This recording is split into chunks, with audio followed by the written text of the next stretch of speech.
رب اعوذ بک من همزات الشیاطین واعوذ بک رب ان یحضرون. بسم اللہ الرحمن الرحیم. الحمد للہ وسلام علی عبادہ الذین اصطفیٰ ولعنۃ الدائمۃ الباقیۃ علی اعدائہم اجمعین من الآن الی قیام یوم الدین. اما بعد اوصیکم ونفسی بتقوی اللہ. وقال علی بن ابی طالب علیہم الصلاۃ والسلام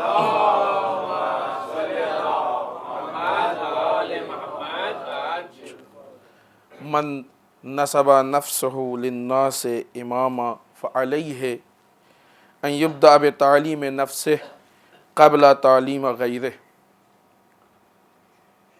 اس پہلے خطبے میں سب سے پہلے اپنے نفس کو اور پھر آپ سب کو تقوی پروردگار کی طرف دعوت دیتے ہوئے، اس لیے کہ انسان کی زندگی میں سب سے زیادہ جس چیز کا ساتھ ہونا چاہیے وہ ہے تقوی پروردگار. تقوی اس سپر کا نام ہے کہ جو انسان کے دین کو محفوظ رکھتا ہے.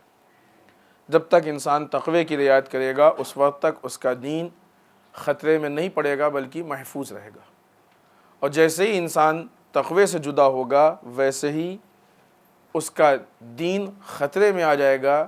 بلکہ یوں کہا جائے کہ تقوی سے جدا ہونا یہ خود دین سے الگ ہونے کی دلیل ہے. جو دین کہتا ہے اسی کی حفاظت تقوی کرتا ہے، بیان ہی وہی تقوی ہے، دین پہ عمل کرنا.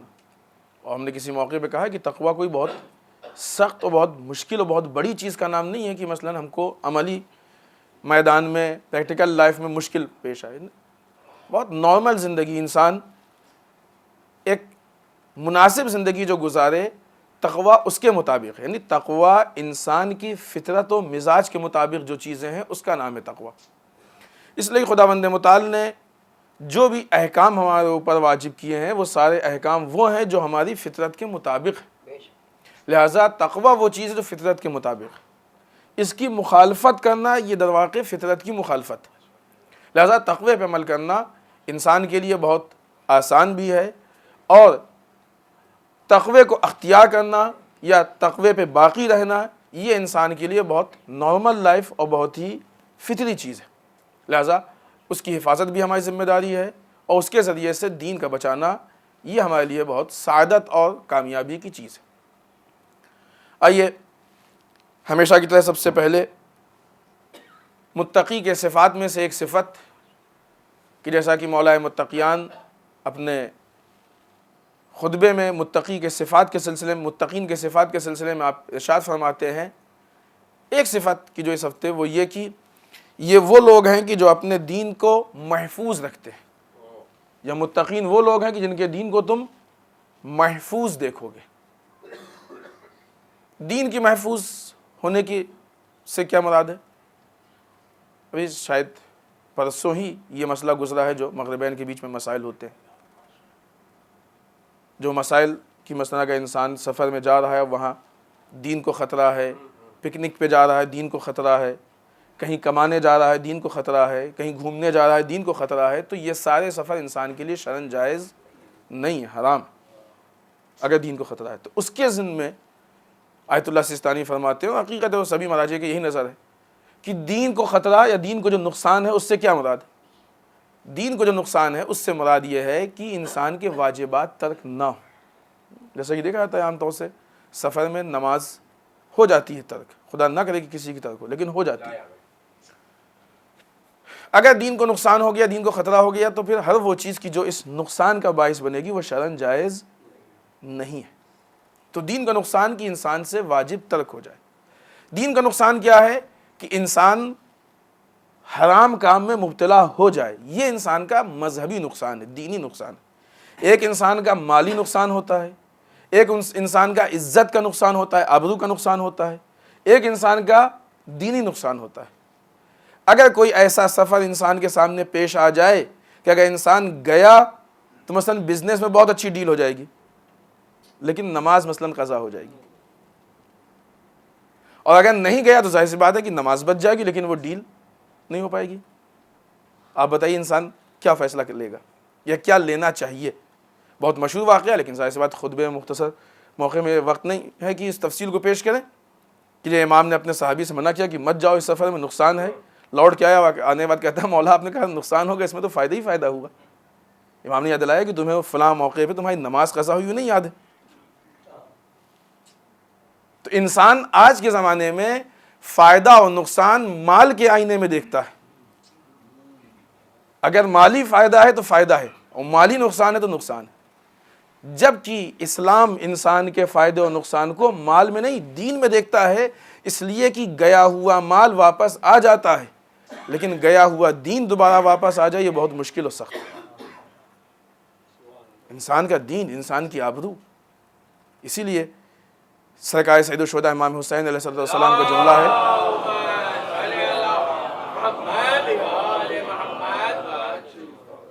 ذلت کی زندگی سے عزت کی موت بہتر ہے، اس لیے کہ اگر یہ عزت چلی گئی تو واپس نہیں آئے گی، ہے کہ نہیں؟ پھر دوسری جگہ پہ آپ کہتے ہیں کہ جہنم میں جانے سے ذلت کی زندگی بہتر۔ بعض اوقات ذلت کی زندگی سے لوگ کنفیوز ہو جاتے ہیں، ذلت کی زندگی کا مطلب یہ نہیں کہ ذلت واقعی، کیونکہ ذلت واقعی اگر ہوگی تو پھر جہنم میں ہی جائے گا، پھر وہ بہتر والی بات ہی نہیں ہوگی، اسی سائیڈ ہے، دوسرے سائیڈ نہیں آئے گا۔ ذلت جسے ظاہراً لوگ ذلت سمجھتے ہیں کہ اگر ظاہراً انسان کو لگ رہا ہے کہ ہماری ذلت کی زندگی ہے، اگر اس ذلت کی زندگی میں انسان اپنی جنت کو محفوظ کیے لے رہا ہے، اپنے آپ کو جہنم سے بچا رہا ہے، تو یہ زندگی بہتر ہے بنسبت اس کے کہ انسان جہنم میں جائے۔ خوب یہ ابھی ہمارے موضوع میں نہیں ہے کہ اس پہ ہم گفتگو کریں۔ تو یہ وہ لوگ ہیں کہ جو اپنے دین کو محفوظ رکھتے ہیں۔ متقی وہ لوگ ہوتے ہیں، متقی کی صفات یہ ہے کہ جو اپنے دین کو محفوظ رکھتے ہیں، اپنے دین کو بچائے رکھتے ہیں۔ مثلا ان کی نمازیں آسانی سے قضا ہی نہیں ہوتی، کوشش ہی ہوتی قضا نہ ہو، سوائے اس کے کوئی مجبوری ہو، سو گئے آنکھیں نہیں کھلی بعد میں مثلا، خدا نہ خواستہ وہ بھی، ورنہ اس کا بھی انتظام کرتے ہیں، وہ بھی اتنی آسانی سے نہیں ہوتا ہے۔ تو یہ وہ لوگ ہیں کہ جن کے دینی نقصان نہیں ہوتا۔ یا مثلا بعض اوقات چھوٹی چھوٹی چیزیں جس کو ہم سمجھتے ہیں چھوٹی ہوتی نہیں، چھوٹی ہیں، ان چھوٹی چھوٹی چیزوں سے ہمارا دینی بہت بڑا نقصان ہو جاتا ہے۔ غیبت، یہ ہمارا دینی نقصان ہے، ہم غیبت کر رہے ہیں۔ کیوں کرتا ہے انسان غیبت؟ مادی فائدے کے لیے، کہ جہاں چار آدمی بیٹھے ہیں وہاں ہم دوسرے کی برائی بیان کریں گے تو ہماری عزت ہو جائے گی۔ تو واقعی نقصان ہے، یہ کوئی فائدہ نہیں ہے۔ یا تجسس، قرآن نے بھی منع کیا، حدیث میں تجسس کہتے ہیں کسی کی ٹوہ میں لگے رہنا، کیسا ہے، کیا کرتا ہو، آپ سے کیا مطلب؟ آپ بھی نارمل لائف جیجیے، وہ بھی نارمل لائف جیے، کسی کے ٹوہ میں۔ بالخصوص مثلا جو کسی کی پرائیویٹ چیزیں ہوتی ہیں، اگر کسی کو موبائل کسی کے ہاتھ میں لگ جائے، تو اب آج کے زمانے میں موبائل صرف فون کی چیز نہیں رہ گئی ہے، بہت کچھ ہوتا ہے اس کے اندر۔ تو تجسس کی ضرورت نہیں کہ کھول کے ہم دیکھنے لگیں کیا، کسی کا لیپ ٹاپ کسی کے ہاتھ لگ جائے تجسس نہ کریں، کھول کے نہ دیکھیں کہ اس کے اندر کیا ہے، کیونکہ یہ اس کی پرائیویٹ چیز ہے، پرائیویسی ہے اس کی ہے۔ کسی کی پرائیویسی میں دخل دینا یہ تجسس ہے۔ جس چیز میں نہیں چاہتا کہ دخل دیں ہم، اس چیز میں اگر ہم دخل دیں تجسس ہے۔ کسی کی ٹوہ میں لگے رہنا تجسس ہے۔ کسی کے بارے میں بلا وجہ جانکاری حاصل کرنا تجسس ہے۔ کسی کے بارے میں بلا وجہ لوگوں سے پوچھنا تجسس ہے، جائز نہیں ہے، شرع نے منع کیا تجسس کے لیے۔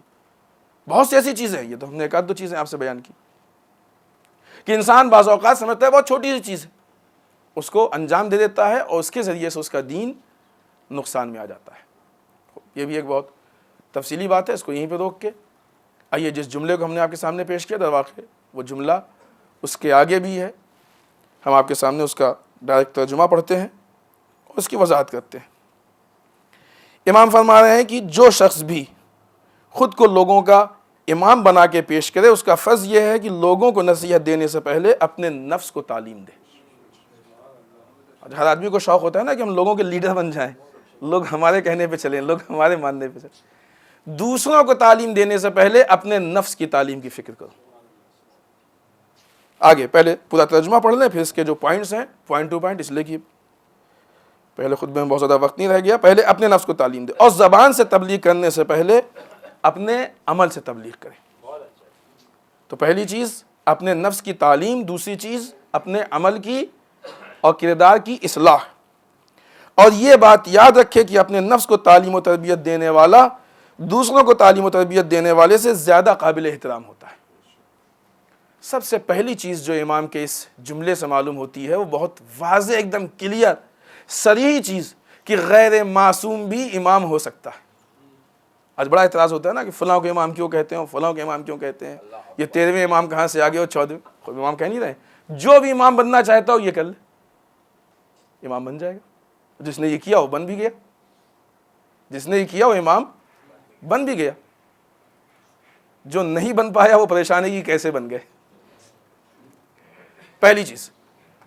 دوسری چیز کی قوم کی لیڈری، قوم کا لیڈر بننا، قوم کا امام بننا، اس کے لیے مال وسیلہ نہیں ہے، اس کے لیے عہدہ وسیلہ نہیں ہے، اس کے لیے علم و کردار وسیلہ ہے۔ یا دوسرے الفاظ میں کہا جائے کہ مال کسی کو لیڈر نہیں بناتا ہے، امام نہیں بناتا ہے، عہدہ کسی کو امام نہیں بناتا ہے، علم و کردار امام بناتا ہے۔ یعنی جس کے پاس علم زیادہ ہوگا اس کا حق ہے کہ وہ امام بنے، نہیں کہ جس کے پاس مال زیادہ ہو اس کا حق ہے۔ آج ہوتا ہے کہ نہیں ہوتا ایسا؟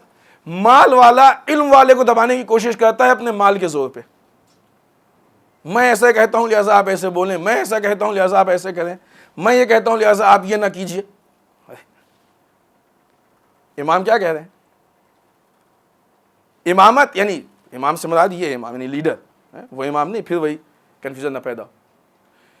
اس عہدے کے لیے، قوم کے لیڈر بننے کے لیے ہم کو کس بات کی ضرورت ہے کہ اپنے علم میں اضافہ کریں، اپنے کردار میں اضافہ کریں۔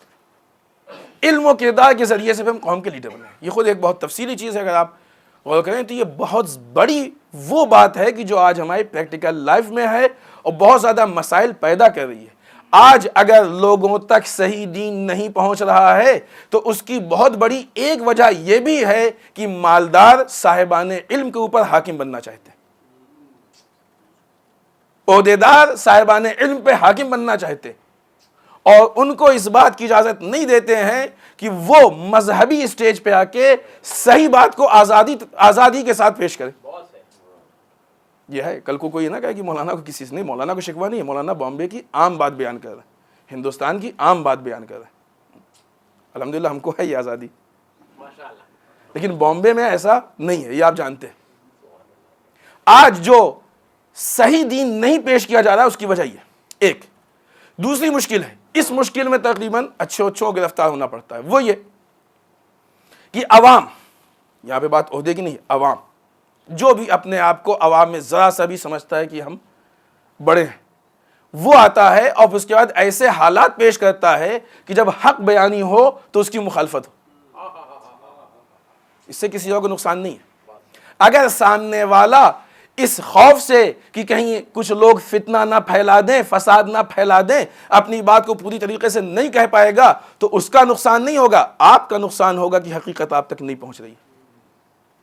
آپ اپنے کی بھی ذمہ دار ہوں گے، اور آپ کی وجہ سے چونکہ یہ بات نہیں پیش ہو رہی ہے لہٰذا روزے محشر آپ کو جواب دینا پڑے گا۔ اور پھر ہمارے یہاں کا تو ماحول بن گیا ہے کہ جب صحیح باتیں کی جاتی ہیں تو 2500 سوال ہوتے ہیں، تم نے یہ کیسے کہہ دیا؟ کہتے ہیں آغا ہے، آغا تم نے یہ کیسے کہہ دیا؟ لہجہ نوکروں والا ہوتا ہے۔ آغا کہتے ہیں سید و سردار کو، کہتے ہیں آغا ہے، لہجہ نوکروں والا ہوتا ہے، دو متضاد چیزیں جمع ہوتی ہیں، ہے کہ نہیں؟ لیکن اسی سماج و معاشرے میں لوگ صریحاً خلاف اسلام بول کے چلے جاتے ہیں، کسی کی ہمت نہیں ہوتی کہ آ کے جب سوال کر لے۔ یہ ایک الگ مشکل ہے۔ اگلا پوائنٹ اس سلسلے میں، تبلیغ کے لیے، البتہ تبلیغ کے لیے دو طرح کے کردار ہوتے ہیں، ایک وہ تبلیغ کرے اور ایک وہ تبلیغ کا اہتمام کرے۔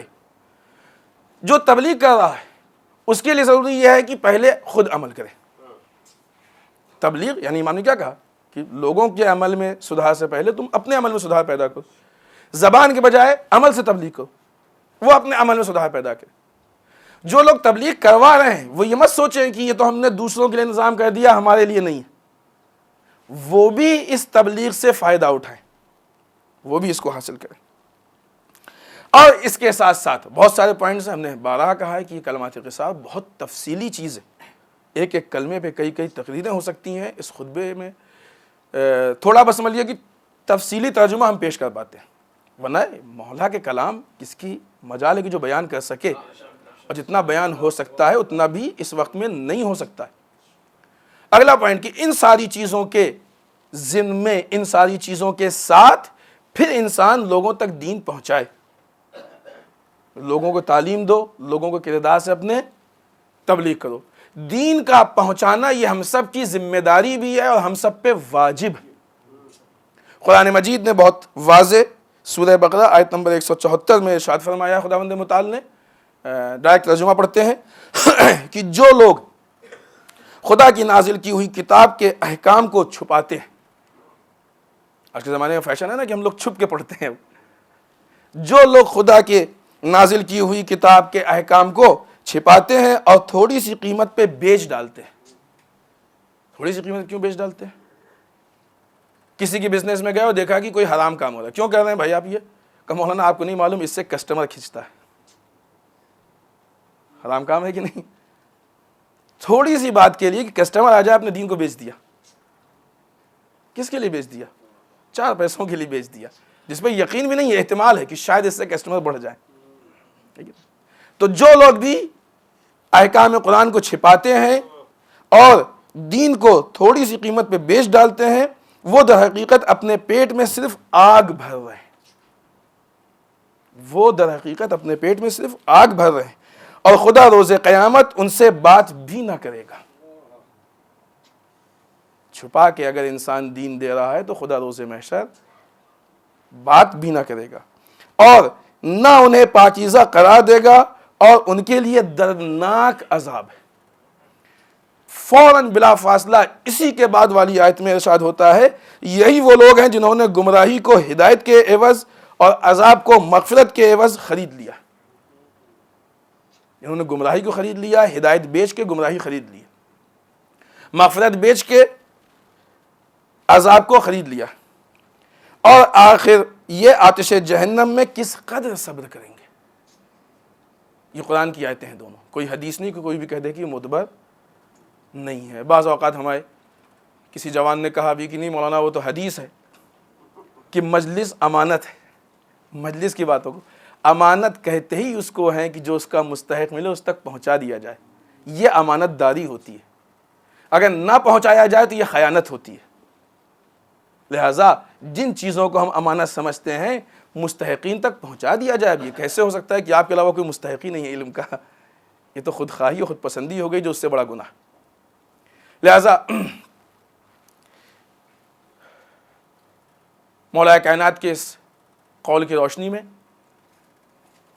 ہم اگر واقعی چاہتے ہیں کہ قوم میں کوئی حیثیت اپنی حاصل کریں، تو حیثیت حاصل کرنے کے لیے بہترین راستہ اور سب سے اچھا اور بڑا راستہ یہ ہے کہ انسان علم حاصل کرے، انسان اپنے کردار کو سنوارے اور علل اعلان لوگوں کے سامنے دین پیش کرے۔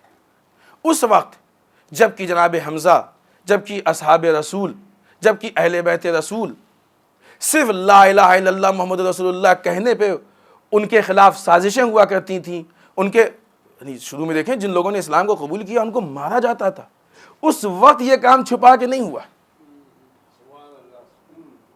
رسول جیسا عالم علم لدنی کی جس کے برابر کسی کا علم نہیں، تاریخ ولادت ہے، اس نے کوئی علم چھپا کے نہیں دیا۔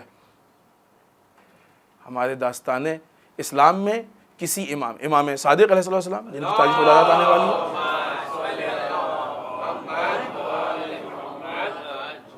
کیوں؟ اس لیے کہ اس کے پیچھے فلسفہ یہی ہے کہ اگر واقعی ہم اسلام کے لیے کام کر رہے ہیں تو جتنا اسلام پھیلے وہ اسلام کے حق میں ہے، فائدے میں ہے۔ چھپانا اسلام کا نقصان ہے، پھیلانا اسلام کا فائدہ ہے۔ اس پھیلانے کے لیے اگر قربانیاں دینی پڑیں تو دے دو، مگر پھیلاؤ۔ اس پھیلانے کے لیے اگر مصائب برداشت کرنا پڑے تو مصائب برداشت کرو، مگر پھیلاؤ۔ دین پھیلانا ہماری ذمہ داری ہے۔ لہٰذا ہم اپنے کردار اور عملی تبلیغ کے ذریعے سے دین کی بہترین تبلیغ کر سکتے ہیں، یہی ہماری زندگی کی کامیابی بھی ہے۔ بسم اللہ الرحمن الرحیم، انا اعطیناک الکوثر فصل لربک وانحر ان شانئک ھو الابتر۔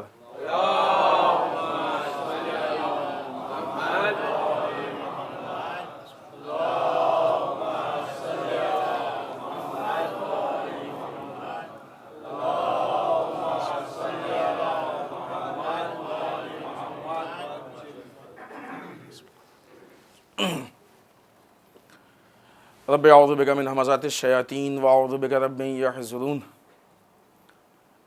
بسم اللہ الرحمن الرحیم، الحمد للہ الذی لا یبلغ مدحتہ القائلون ولا یحصی نعماہ العادون ولا یؤدی حقہ المجتہدون اللہم صلی وسلم علی صاحب الدعوۃ النبویہ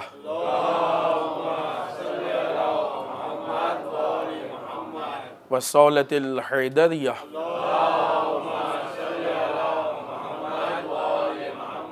والعصمۃ فاطمیہ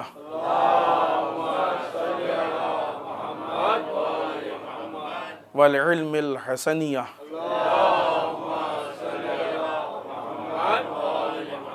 والشجاعۃ الحسینیہ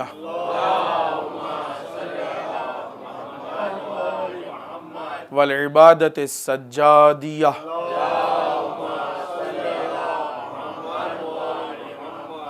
والآثار الباقیہ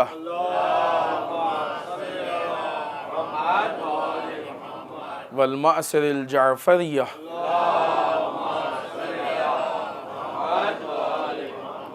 والعلوم الکاظمیہ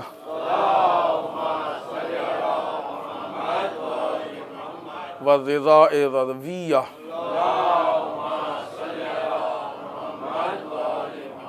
والجود التقویہ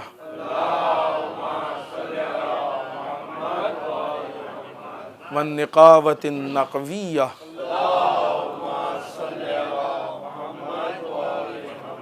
والہیبۃ العسکریہ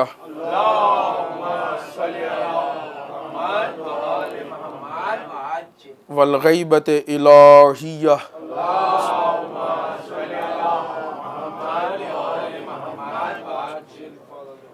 ولعنۃ الدائمۃ الباقیۃ علی اعدائہم اجمعین من الآن الی قیام یوم الدین. اما بعد، اس دوسرے خطبے میں بھی سب سے پہلے اپنے نفس اور آپ سب کو تقوی پروردگار کی تاکید کرتے ہوئے اس ہفتے کی مناسبات میں سب سے بڑی اور سب سے اہم بلکہ عالم اسلام کی بہت بڑی مناسبت ولایت باسعادت حضرت ختمی مرتبت حضرت محمد مصطفیٰ صلی اللہ علیہ وآلہ وسلم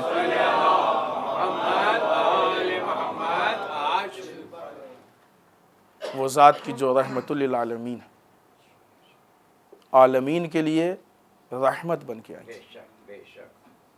رحمت ہم سمجھتے ہیں کہ کہیں پہ ہم مشکل میں پھنسے ہوئے ہوں اور بچا لیا جائے، اس کو رحمت کہا جاتا ہے. یا کسی چیز کی ضرورت ہو، وہ ضرورت پوری ہو جائے تو رحمت. ضرورت محدود یعنی مالی. واقع رحمت للعالمین کا لقب رحمت للعالمین ہے ہی اسی لیے کہ فطرت انسانی کی جتنی ضروریات تھیں ان ساری ضروریات کو انسانوں تک پہنچانے والی ذات رحمت للعالمین. جس چیز کی بھی ہم کو نظام کے اعتبار سے، سسٹم کے اعتبار سے، جن چیزوں کی بھی ہم کو ضرورت تھی، حضرت ختمی مرتبت نے وہ ساری چیزیں ایک نظام کے شکل میں پہنچا دی، اور جو چیزیں ہمارے نقصان دہ تھیں ان ساری چیزوں سے ہم کو روک دیا. اگر اسی نظام و سسٹم کو ہم نے ایکسیپٹ کر لیا، قبول کر لیا، تو اس کو ولایت کہا جاتا ہے.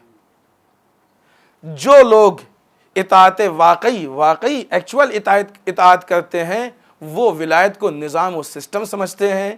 جن کے اندر اطاعت کا حوصلہ نہیں ہوتا ہے وہ بڑے بہانے سے ولایت کے معنی محبت کر کے کنارے سے نکل جایا کرتے ہیں تاکہ عملی میدان میں ان کو کوئی مشکل پیش نہ آنے پائے. بنیادی چیزیں کچھ بتا دیں اپنے چھوٹے بھائیوں کے لیے. سن 1 عام الفیل میں آپ کی ولایت باسعادت ہے. ہم نام سب جانتے ہیں، حضرت محمد صلی اللہ علیہ وسلم.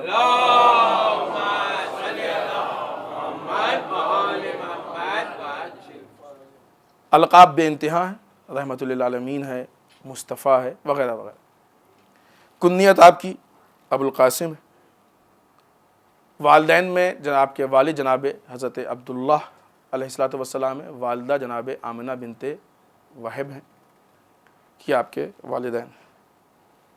بعض روایتوں میں ہے کہ جس وقت آپ اس دنیا میں تشریف لائے اس وقت ایک ندا آئی گی جو سنی گئی، لوگوں نے محسوس کیا ایک آواز کو، کہ جو کہ اس وقت تو قرآن نازل نہیں ہوا تھا، بعد میں معلوم ہوا کہ یہ قرآن مجید کی آیت شریفہ ہے.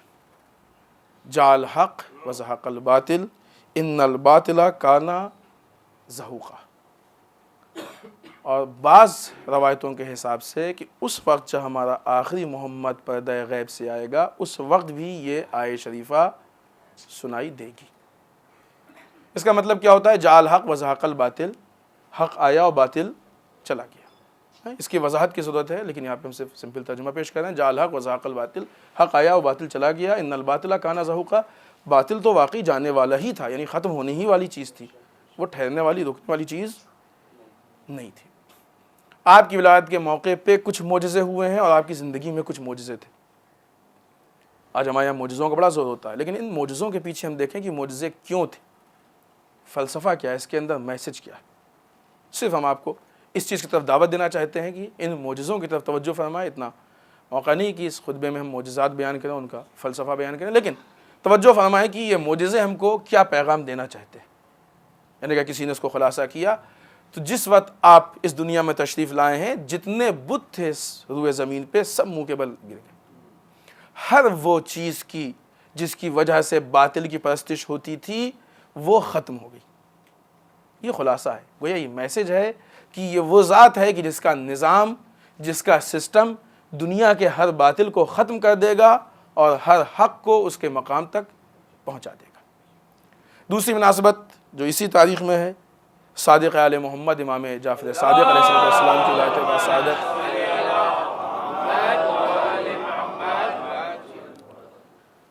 آپ کا اسم گرامی نام جعفر، لقب صادق، صادق آل محمد۔ سن 83 ہجری میں آپ کی ولادت باسعادت ہوئی ہے۔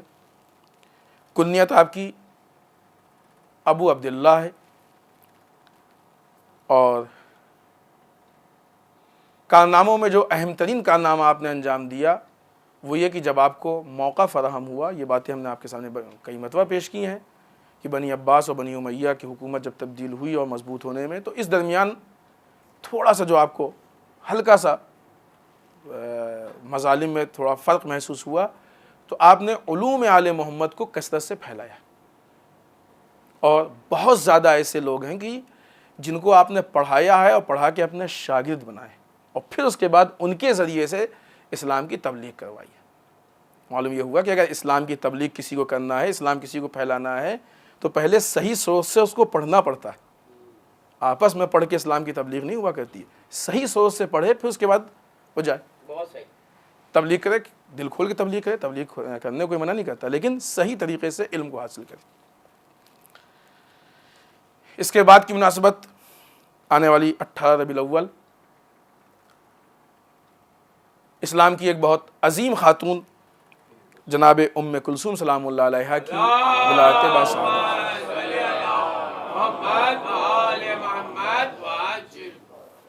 آپ کی شجاعت، کارنامے، قربانیاں اور خطبات آپ کی شخصیت کی مکمل عکاسی کرتے ہیں۔ جس شجاعت کے ساتھ آپ نے دشمنوں کے درمیان بھی پیغام اسلام کو پہنچا دیا، یہ واقعی ہمارے لیے بہت بڑا درس ہے، اور ہمارے لیے ایک بہت بڑا راہ عمل ہے کہ ہم اس راستے پہ چل کے، اس راستے پہ عمل کر کے اسلام کی بہترین تبلیغ کر سکتے ہیں، لوگوں تک اسلام کو پہنچا سکتے ہیں۔ بعض روایتوں کے حساب سے یہی وہ تاریخ ہے 18 تاریخ کی جس دن مسجد نبوی کی بنیاد رکھی گئی اور اس کی تعمیر کا آغاز ہوا۔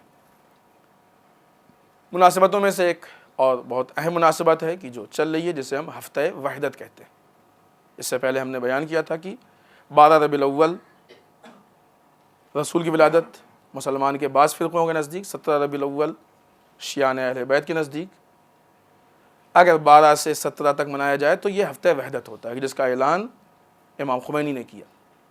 ہفتہ وحدت کے سلسلے میں آیت اللہ ناصر مکارم، سارے علماء، کمیٹیاں، بہت سارے لوگوں کے پیغام اور بیان آئے ہیں۔ ہم ایک بیان آپ کے سامنے پیش کر رہے ہیں، آیت اللہ ناصر مکارم شیرازی۔ آپ نے حتماً ان کا نام سنا ہوگا، بہت بزرگ عالم دین ہیں، قرآن کی بہت ہی بڑی تفسیر لکھی ہے آپ نے، قرآن پہ کافی کام کیا، بہت ساری کتابیں ہیں۔ ہمیں یاد ہے کسی موقع پہ جب آپ کا کوئی بیان پیش کرے تھے تو ہم نے کسی خطبے میں یہ بات کہی تھی کہ خود ان کی کتابوں کو جمع کر دیا جائے تو ایک لائبریری بن جائے گی چھوٹی موٹی، اتنے آثار ان کے موجود ہیں، مراجع وقت میں سے ہیں۔ یعنی جن لوگوں کے نام تقلید میں ان میں سے ان کا نام بھی ہے کہ ان میں سے کسی کی تقلید بھی اگر انسان کرے تو اس کی تقلید جامع مدرسین والے صحیح سمجھتے ہیں۔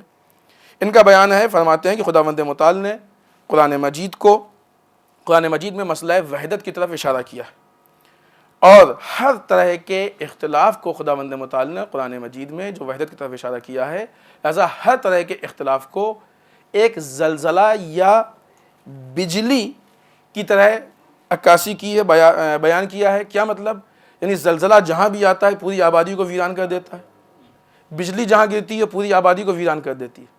اسی طریقے سے جیسے بجلی اور زلزلہ آفت ہے، اسی طریقے سے اگر اختلاف کہیں پیدا ہو جائے تو جہاں اختلاف ہو جاتا ہے آبادی کو ویران کر دیتا ہے، اور جہاں اختلافات ہو رہے ہیں یا ہوئے ہیں آپ دیکھ لیجئے کہ وہاں پہ کیا حشر ہے اور کیا حالات ہیں، کیونکہ ابھی بھی مستقل ایسا ہو رہا ہے۔ پھر آپ فرماتے ہیں کہ قرآن کریم نے بعض جگہوں پہ اختلاف کو شرک کی منزل میں بتایا ہے، اختلاف یعنی شرک جیسی چیز، اور بیان کرتے ہیں کہ تفرقہ دین میں وہی جملہ کی شرک کی طرح ہے جیسا کہ شرک ہوتا ہے۔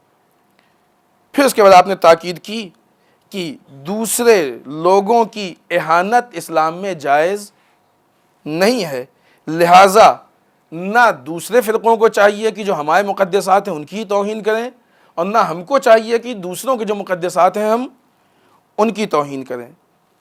پھر اس کے بعد آپ فرماتے ہیں کہ شیعوں کی آج کسی سے کوئی جنگ نہیں ہے، شیعہ کسی سے بھی حالت جنگ میں نہیں ہے۔ ہم شیعوں کا صرف اتنا مقصد ہے کہ ہم باعظمت اسلام کو چاہتے ہیں، باعظمت اسلام کے بیچ میں اگر کوئی رکاوٹ ہوتی ہے تو پھر شیعہ وہاں بولتا ہے، کہیں عظمت اسلام پہ سوال اٹھایا جاتا ہے تو شیعہ وہاں بولتا ہے۔ ہم کو اور کسی سے کوئی جھگڑا نہیں ہے، کوئی اختلاف نہیں ہے، ہمیں صرف باعظمت اسلام چاہیے جو دنیا میں رائج ہو۔ اور اس کے بعد آپ فرماتے ہیں کہ آج سارے مسلمانوں کو چاہیے کہ آپس میں متحد ہو جائیں، متفق ہو جائیں، بالخصوص ان لوگوں کے مقابلے میں جو تکفیری ہیں۔ ان تکفیریوں کی ایکٹیویٹی نے آج اسلام کو بھی ان کی جو حرکتیں ہیں یہ اس بات کا ثبوت ہیں کہ یہ کفر کو انجام دے رہے ہیں اور یہ کفر کی طرف بڑھ رہے ہیں۔ لہٰذا ہفتہ وحدت کے اس موقع پہ اور اس عظیم مناسبت پہ اپنے ملک میں بھی بہت سی جگہوں سے ہم کو خبر ملی ہے کہ کئی جگہوں پہ جب برادران اہل سنت کے جلوس نکلے ہیں تو برادران اہل تشیع نے جا کے ان کے جلوس کا استقبال کیا، یا ان کے لیے مثلاً پانی کا انتظام کیا، یا ان کے لیے اس طرح سے جو چیزیں محبت کا اظہار کرتی ہیں۔ الحمدللہ اس کے بہت زیادہ پازیٹیو نتیجے بھی آئے ہیں، بعض نہیں معلوم افواہیں ہیں کہ حقیقت ہیں، کسی نے کہا نگیٹو بھی ہے، مسئلہ نہیں ہے۔ ہم کو ہی نہیں دیکھنا کہ دوسرا کیا کر رہا ہے، ہم کو ہی دیکھنا کہ ہماری ذمہ داری کیا ہے کہ نہیں۔ کتنے ایسے واقعات ہیں کہ جب دشمن نے پانی بند کیا اور جب دریا اہل بیت کے قبضے میں آیا تو انہوں نے دشمن پہ پانی نہیں بند کیا۔ ہمیں وہ نہیں کرنا جو وہ کر رہے ہیں، پھر ان میں ہم میں فرق کیا ہوگا؟ ہمیں وہ کرنا جو ہماری ذمہ داری ہے۔ ہماری ذمہ داری ہے اتحاد کے لیے ہاتھ بڑھانا، ہماری ذمہ داری ہے اتحاد کے لیے پرامن فضا قائم کرنا۔ ایسا بھی سننے میں آیا کہ جو لوگ کھلم کھلا کہتے ہیں کہ اتحاد نہیں ہو سکتا، نہیں ہے، انہوں نے بھی استقبال کیا ہے اور پھر بھی یہی کہتے ہیں کہ اتحاد نہیں ہو سکتا ہے۔ شاید بیچارے معنی اتحاد کو نہیں سمجھ پاتے ہوں گے۔